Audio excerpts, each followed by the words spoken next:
Tenaga honorer di lingkungan Pemkot Tasikmalaya menuntut kejelasan terkait status mereka sebagai tenaga non-ASN. Hal ini seiring dengan berlakunya Undang-Undang Nomor 20 Tahun 2023 tentang ASN yang mewajibkan penataan tenaga honorer selesai pada Desember 2024. Sejumlah tenaga honorer di lingkungan pemerintah kota atau Pemkot Tasikmalaya menggelar audiensi dengan DPRD Kota Tasikmalaya Rabu pagi.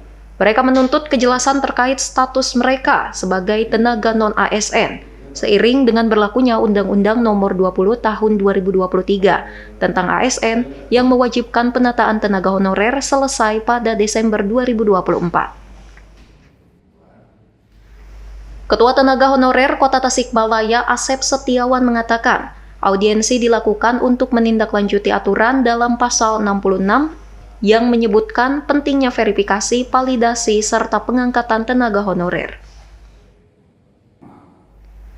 Mereka sudah mengikuti seleksi P3K di tahun 2024, namun banyak yang belum lulus.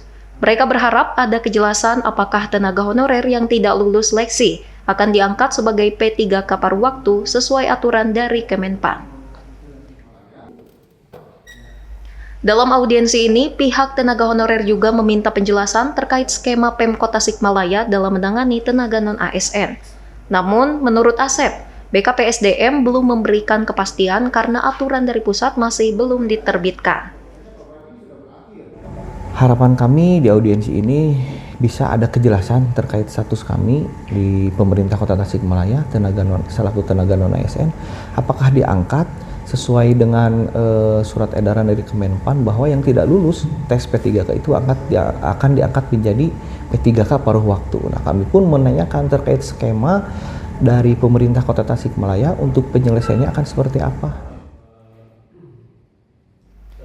Kepala Bidang Pengadaan, Pemberhentian, Pembinaan, dan Data BKPSDM Kota Tasikmalaya, Herdiana, menjelaskan peserta seleksi P3K dengan peringkat terbaik akan mengisi formasi yang tersedia. Sedangkan mereka yang tidak lolos formasi bisa dipertimbangkan untuk diangkat sebagai P3K paruh waktu. Namun, teknis pelaksanaannya masih menunggu regulasi dari pemerintah pusat. Herdiana menambahkan, hingga saat ini regulasi terkait P3K paruh waktu belum diterbitkan oleh Kemenpan. Untuk teknisnya seperti apa, mekanisme paruh waktu itu seperti apa, dan kewajibannya seperti apa, sampai saat ini belum ada, Pak. Informasi dari Kemenpan RB itu akan diatur dalam PP Manajemen ASN. Dari dulu informasinya sudah masuk di meja Presiden sejak zaman Pak Jokowi. Asep menambahkan sejumlah daerah lain sudah menyelesaikan proses pengangkatan tenaga non-ASN, sementara di Tasikmalaya masih terdapat kendala, termasuk terkait formasi yang belum diselesaikan. Lewat audiensi ini, tenaga honorer berharap DPRD Kota Tasikmalaya dapat menjadi jembatan untuk mempercepat proses penyelesaian status mereka di Pemkot. Muhammad Hasbi, Radar TV melaporkan.